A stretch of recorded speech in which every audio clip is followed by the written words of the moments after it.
बाणी नाम देव जियो की राम कली घर पहला एक ओंकार सतगुर प्रसाद। आनीले कागद काटीले गूडी आकाश मध्य भरमियले पंच जनास्यो बात बतौआ चीत सो डोरी राखियले मन राम नामा बेदियले जैसे कनक कला चित मांडियले रहाओ। आनीले कुंभ भराईले उदक राजकुआर पुरंदरिय हस्त विनोद विचार करती है चीत सो गागर राखियले। मंदिर एक द्वार 10 जाके गौ चरावन छाडियले पाँच कोस पर गौ चरावत चीत सो बचरा राखियले। पाँच कोस पर गौ चरावत चीत सो बछरा राखियले। कहत नाम देव सुनहो ते लोचन बालक पालन पौडियले अंतर बाहर काज बेरूदी चीत सो बारक राखियले।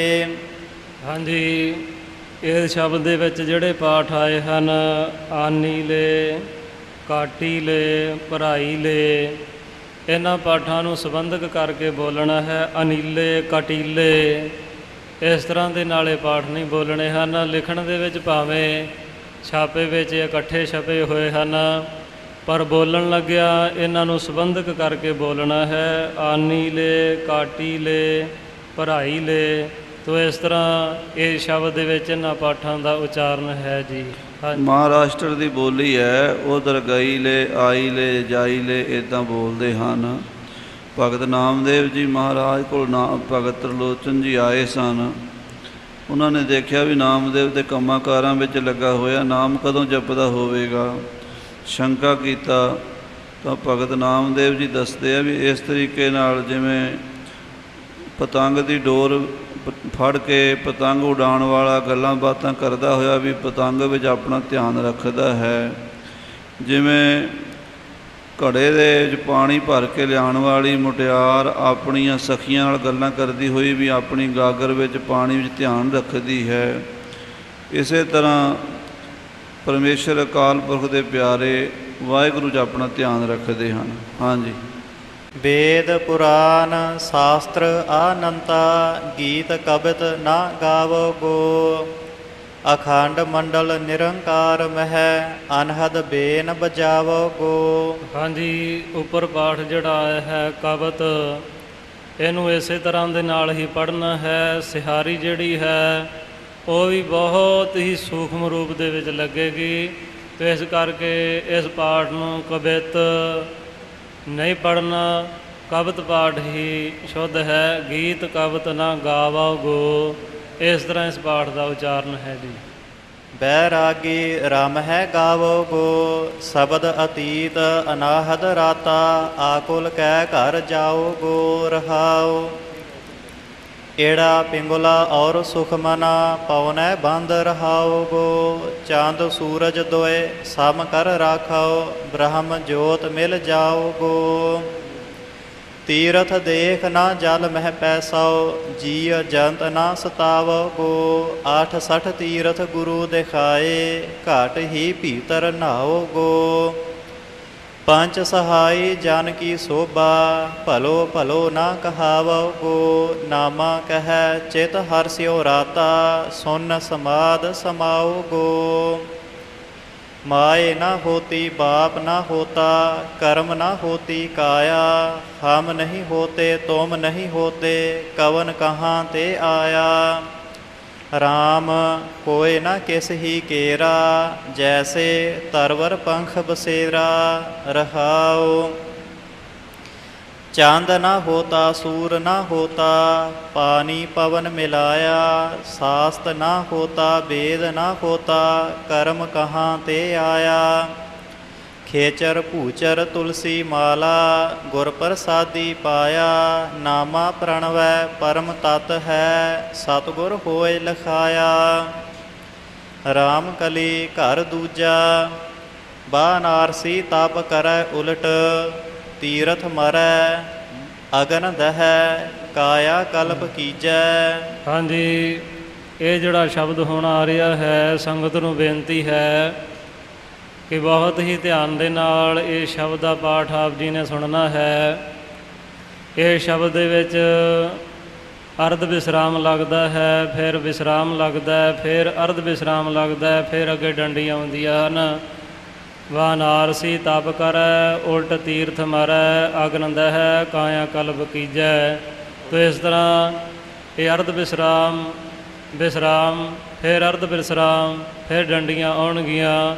ਤੋ ਇਸ ਤਰ੍ਹਾਂ ਆਪ ਜੀ ਨੇ ਬਹੁਤ ਹੀ ਧਿਆਨ ਦੇ ਨਾਲ, ਪੂਰਨ ਧਿਆਨ ਦੇ ਨਾਲ ਇਸ ਸ਼ਬਦ ਨੂੰ ਸਰਵਣ ਕਰਨਾ ਹੈ, ਕਿਉਂਕਿ ਬਹੁਤ ਮਹਿੰਗਾ ਸ਼ਬਦ ਹੈ। ਇਹਦੇ ਵਿੱਚ ਅਰਧ ਵਿਸਰਾਮ ਅਤੇ ਵਿਸਰਾਮ ਆਉਂਦੇ ਹਨ।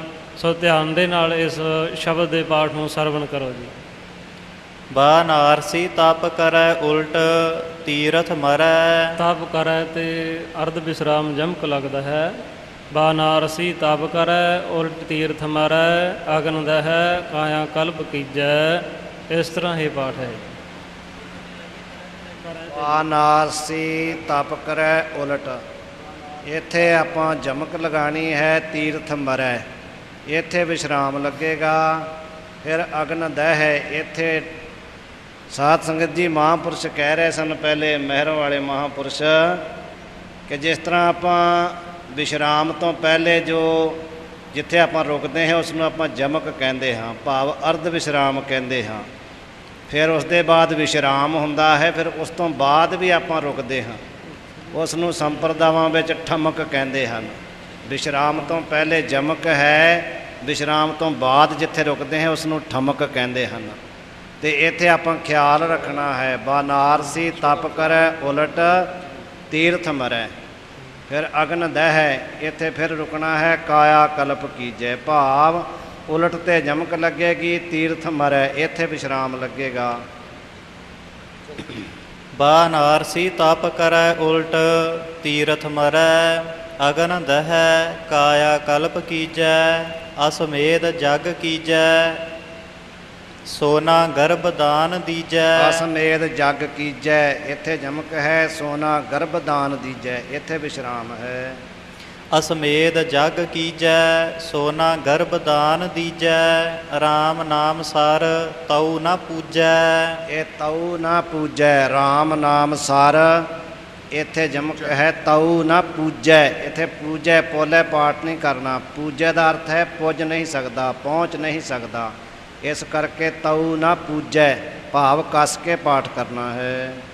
ਛੋੜ ਛੋੜ ਰੇ ਪਾਖੰਡੀ ਮਨ ਕਪਟ ਨਾ ਕੀਜੈ। ਹਰ ਕਾ ਨਾਮ ਨਿਤ ਨਿਤ ਹੈ ਲੀਜੈ। ਰਹਾਉ ਗੰਗਾ ਜੋ ਗੋਦਾਵਰ ਜਾਈਐ। ਕੁੰਭ ਜੋ ਕੇਦਾਰ ਨਹਾਈਐ। ਗੋਮਤੀ ਸਹਿਸ ਗਊ ਦਾਨ ਕੀਜੈ। ਕੋਟ ਜੋ ਤੀਰਥ ਕਰੈ। ਤਾਨ ਜੋ ਹਿਵਾਲੇ ਗਾਰੈ। ਰਾਮ ਨਾਮ ਸਰ ਤਉ ਨਾ ਪੂਜੈ। ਆਸ ਦਾਨ ਗਜ ਦਾਨ ਸਿਹਜਾ ਨਾਰੀ ਭੂਮ ਦਾਨ।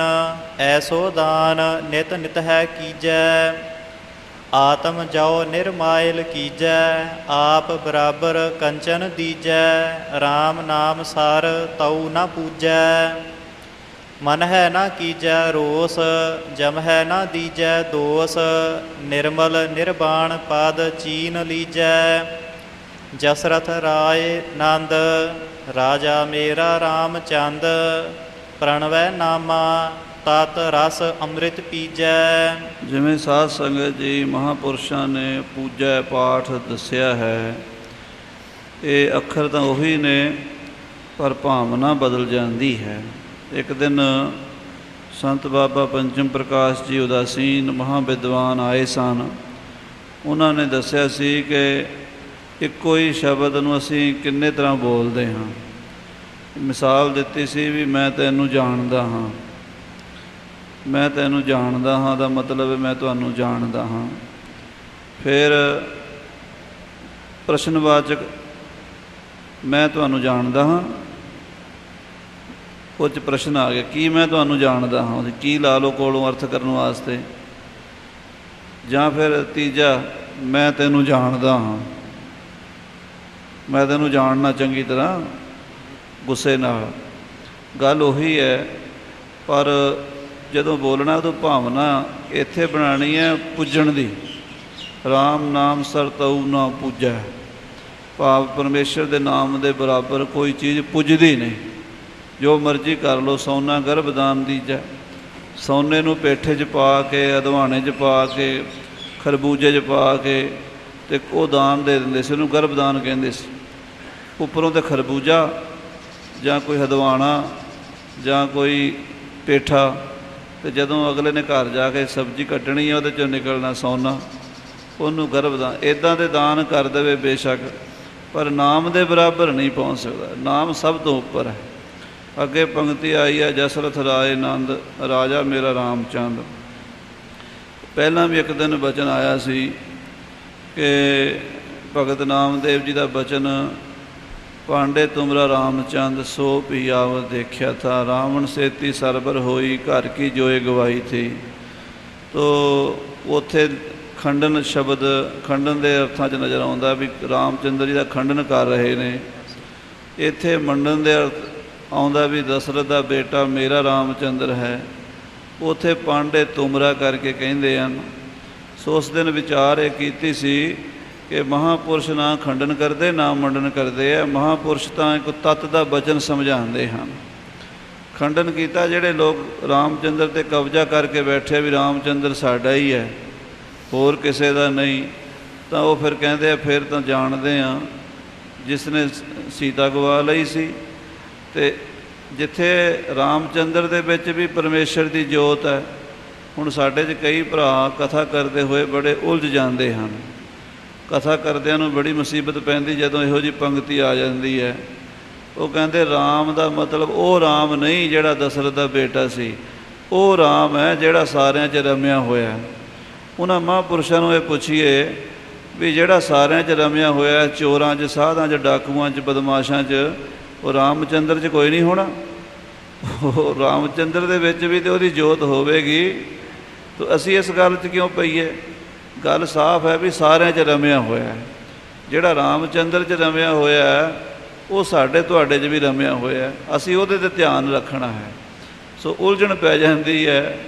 ਉਲਝਣ ਉਹਨਾਂ ਨੂੰ ਪੈਂਦੀ ਹੈ ਜਿਹੜੇ ਭਰਮ ਭੁਲੇਖਿਆਂ 'ਚ ਪਏ ਹੋਏ ਨੇ, ਮੈਂ ਮੇਰੀ ਦੇ ਚੱਕਰ 'ਚ ਪਏ ਹੋਏ ਨੇ। ਇੱਥੇ ਪੰਕਤੀ ਆਈ ਹੈ, ਜਸਰਥ ਰਾਏ ਨੰਦ। ਨੰਦ ਕਹਿੰਦੇ ਬੇਟੇ ਨੂੰ, ਦਸ਼ਰਥ ਦਾ ਬੇਟਾ ਰਾਜਾ ਮੇਰਾ ਰਾਮਚੰਦ, ਪਰਣਵੈ ਨਾਮਾ ਤਤ ਰਸ ਅੰਮ੍ਰਿਤ ਪੀਜੈ। ਪਰ ਇਹਦਾ ਇਹ ਵੀ ਅਰਥ ਨਹੀਂ ਲੈ ਲੈਣਾ ਵੀ ਅਸੀਂ ਸ੍ਰੀ ਰਾਮਚੰਦਰ ਜੀ ਦੀ ਮੂਰਤੀ ਬਣਾ ਕੇ ਪੂਜਣ ਲੱਗ ਜਾਈਏ। ਖਾਲਸੇ ਨੂੰ ਮੂਰਤੀ ਪੂਜਕ ਵੀ ਨਹੀਂ ਬਣਾਇਆ ਮਹਾਰਾਜ ਨੇ, ਦੇਹ ਨਾਲ ਜੋੜਿਆ ਹੀ ਨਹੀਂ। ਜਿਹੜੀ ਮਹਾਂਪੁਰਸ਼ਾਂ ਦੇ ਵਿੱਚ ਸ਼ਕਤੀ ਹੈ ਉਹਦੇ ਨਾਲ ਜੋੜਿਆ। ਉਹ ਅਕਾਲ ਪੁਰਖ ਦੀ ਜੋਤ ਸਰੂਪੀ ਹੈ। ਭਗਤ ਨਾਮਦੇਵ ਜੀ ਆਪ ਵੀ ਮੂਰਤੀ ਪੂਜਕ ਨਹੀਂ ਹਨ, ਇਸੇ ਭਰਮ ਵਿੱਚ ਵੀ ਨਹੀਂ ਪੈਣਾ। ਅਤੇ ਜੇ ਕੋਈ ਮੂਰਤੀ ਦੀ ਪੂਜਾ ਕਰ ਰਿਹਾ ਉਹਦੇ ਨਾਲ ਬਹਿਸ ਵੀ ਨਹੀਂ ਕਰਨੀ। ਖਾਲਸਾ ਕਿਸੇ ਦੇ ਖੰਡਨ ਮੰਡਨ 'ਚ ਨਹੀਂ ਪੈਂਦਾ। ਖਾਲਸੇ ਦਾ ਨਿਸ਼ਾਨਾ ਅਕਾਲ ਪੁਰਖ ਦੀ ਬੰਦਗੀ ਹੈ। ਕਿਸੇ ਤਰੀਕੇ ਨਾਲ ਕੋਈ ਕਰ ਰਿਹਾ ਉਹਦੇ ਨਾਲ ਵੈਰ ਵਿਰੋਧ ਵੀ ਨਹੀਂ ਕਰਨਾ। ਸੋ ਇਹ ਬੜਾ ਸੂਖਮ ਜਿਹਾ ਸਿਧਾਂਤ ਹੈ। ਗੁਰਬਾਣੀ ਦੇ ਪੜ੍ਹਦਿਆਂ, ਨਾਮ ਜਪਦਿਆਂ, ਮਹਾਂਪੁਰਸ਼ਾਂ ਦੀ ਸੰਗਤ ਕਰਦਿਆਂ ਇਹ ਚੀਜ਼ਾਂ ਦਾ ਪਤਾ ਲੱਗਦਾ ਹੈ ਸਾਧ ਸੰਗਤ ਜੀ। ਹਾਂਜੀ।